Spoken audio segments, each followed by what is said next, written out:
अस्सलाम वालेकुम friends, welcome back to top smarties. Drama serial Inteha, जहां पर फ़ाहद जिससे अपने कारोबार में थोड़ा सा प्रॉफिट हुआ, उसका माल बिका तो वो खुशी के तौर पर अपनी बीवी के लिए एक नेकलेस लेकर आता है और फिर 2 दिन के बाद इनकी वेडिंग एनिवर्सरी भी है, इसलिए तो वो नेकलेस लेकर आया और कहने लगा कि एक तो मुझे प्रॉफिट हुआ और दूसरा 2 दिन के बाद हमारी वेडिंग एनिवर्सरी भी तो है और इसलिए मैं ये नेकलेस लेकर आया हूँ।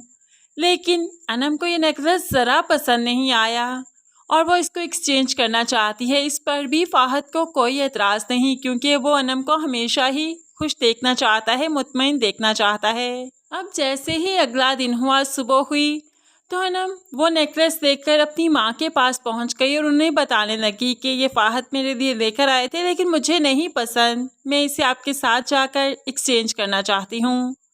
माँ ने तो अभी कुछ नहीं कहा, लेकिन अरूसा बोल पड़ती है, अगर वो इतनी चाहत से मोहब्बत से लेकर आए हैं तो अनम इसे वापस मत करो। अगर मैं तुम्हारी जगह होती, मेरे शौहर मेरे लिए लाए होते, तो मैं उनकी मोहब्बत की कदर करती और उस नेकलेस को ज़रूर पहनती। ऐसे में माँ ने भी समझाया कि बिल्कुल ठीक कह रही है अरूसा। और ज़ैनब को इस बात पर भी काफ़ी जेलसी हुई कि अरूसा ने यकदम से कह भी दिया और सबने इसकी बात भी मान ली, क्योंकि अनम भी मान चुकी है कि वाकई उसे ये नेकलेस वापस नहीं करना चाहिए। फ़ाहद कितनी मोहब्बत से लेकर आए। अब माँ के कहने पर अनम ऑफिस भी जाएगी फ़ाहद से माफ़ी मांगने के लिए और ये कहने कि उसे ये नेकलेस बहुत पसंद है, वो ज़रूर पहनेगी। इसलिए तो वो यहीं से सीधा घर जाने की बजाय ऑफिस जाती है। अब यहाँ पर चूँकि वो फ़ाहद से एक्सक्यूज़ करना चाहती थी, लेकिन यहाँ पर गई तो सज्जल मैडम आगे ही बैठी थी। अनम ने सज्जल को फ़ाहद के ऑफिस में देखा तो भड़क उठी। तुम यहाँ क्या कर रही हो? तुम फ़ाहद के ऑफिस में? कितनी ढीठ हो ना तुम। तुम्हें मैंने कितनी बार कहा कि फ़ाहद से मत मिला करो, अब घर में नहीं तो यहाँ ऑफिस में मिलने आ गई। अनम ने तो काफ़ी तमाशा बनाया, तो सज्जल भी कहने लगी, मैं शौक से नहीं आई, हम लोग बिजनेस पार्टनर हैं, बिजनेस रिलेशन में हैं। तो यहाँ पर फ़ाहद भी कहने लगा, अनम वो बिज़नेस के लिए आई थी, उन लोगों का सामान मैंने डिलीवर करवाया है। लेकिन अनम कोई भी बात सुनने को तैयार नहीं, सज्जल का हाथ पकड़ा और यहाँ से बाहर निकालने लगी। तो फ़ाहद कहने लगा, leave her hand, I said leave her hand, छोड़ो उसका हाथ। जब यहाँ पर सज्जल की वजह से अनम पर गुस्सा किया फ़ाहद ने, तो उसने गुस्से में आकर हाथ छोड़ दिया और फिर यहाँ से रोते हुए चली गई।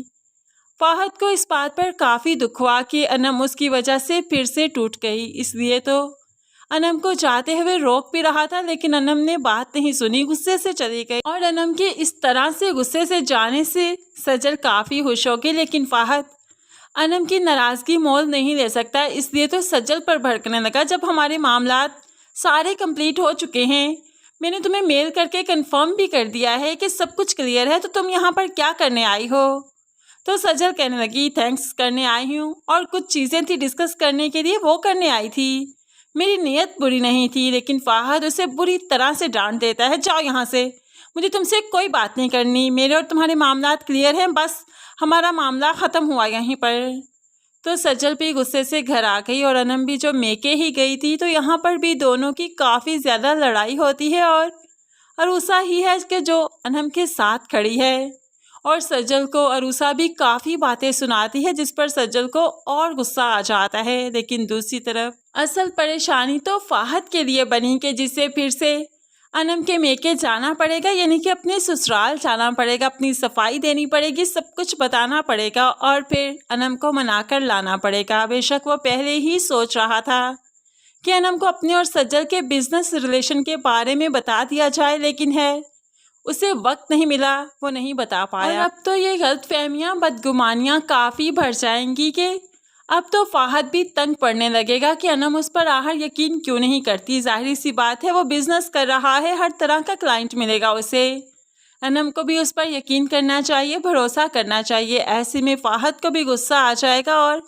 अनम और अपनी तस्वीर को ज़मीन पर पटक देगा कि अब के बार वो अनम को नहीं मनाने जाएगा। लेकिन है फ्रेंड्स, दिल के हाथों मजबूर फ़ाहद फिर चला ही जाता है और कुछ दिन के बाद अनम को भी रियलाइज़ हो ही जाता है कि उसने गलती की। बस मियाँ बीवी का रिलेशन ऐसा ही नोक झोंक वाला, प्यार मोहब्बत वाला है। लेकिन फ्रेंड्स, यहाँ पर आपने एक बात नोट की कि अनम की शादी से 2 दिन पहले ज़ैनब की शादी थी और फ़ाहद ने कहा कि ये नेकलेस वो अपनी आने वाली एनिवर्सरी के लिए लेकर आया, जो कि 2 दिन के बाद है। तो क्या अब 2 दिन पहले ज़ैनब को अपनी एनिवर्सरी सेलिब्रेट नहीं करनी चाहिए थी? लेकिन उनके घर में तो ऐसी कोई बात ही नहीं कि उनकी एनिवर्सरी भी आई है और मनानी भी है। यानी कि यहाँ पर शायद राइटर से एक ब्लंडर हो गया कि अनम की एनिवर्सरी का तो दिखा दिया कि उसके हस्बैंड ने उसे गिफ्ट दिया, लेकिन नवीद ने तो ज़ैनब की एनिवर्सरी जैसे भुला ही दी या फिर राइटर ने भुला दी।